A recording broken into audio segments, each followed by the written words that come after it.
Replacing a broken derailleur can be an intimidating project, but it's really not that difficult. Here's a basic overview for first-timers. First, assess the damage. It's possible that your derailleur's fine and you only need to replace the hanger. This part is designed to fail in order to protect your frame. As often as these break, they're pretty hard to find since every frame uses a different one. A shop that specializes in mountain bikes will usually carry the largest variety, but you can always shop online if you strike out.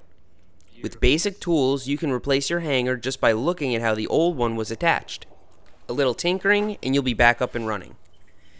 If you see more damage than just the hanger, you'll need to buy a new derailleur, which is the position we're in right now with this bike.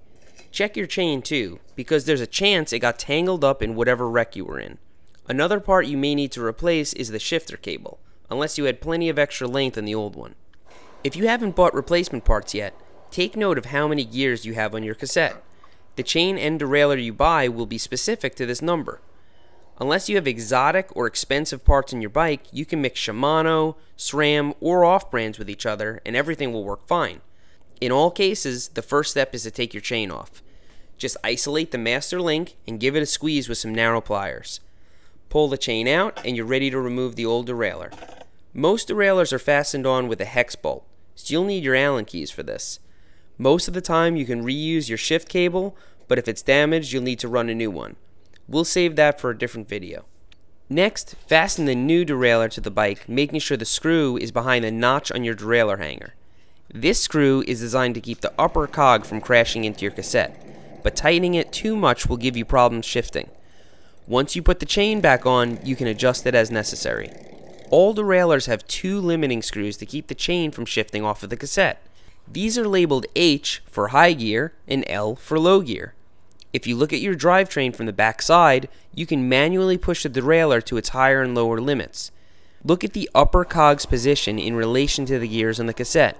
Here, we can see that the derailleur can move way too far past the lowest gear, so we'll tighten the L screw to limit it. Do this for the other end of the cassette as well.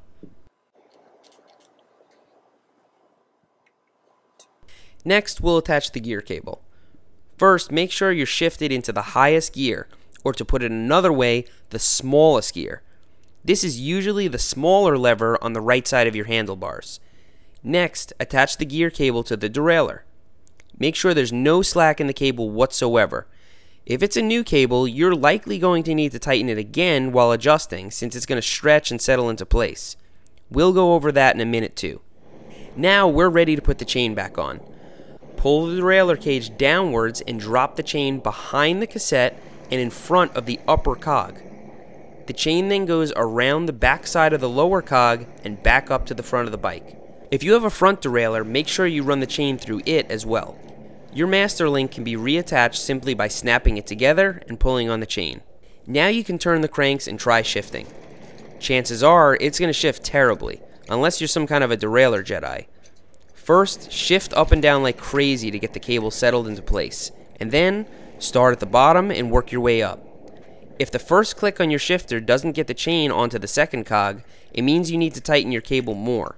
If all you need are small adjustments, you can just loosen the adjustment barrel on the back of the derailleur, which tightens the cable. Once you get the tension right, try shifting up and down one by one. By now, you know how the stop screws and tension adjustments work, so play around with it until you're shifting correctly. This whole process is way easier if you have a bike stand, but you could also just turn the bike upside down and work on it that way. So that's it. You just changed your first derailleur. Time to celebrate by breaking it again. Thanks for watching, and I'll see you next time.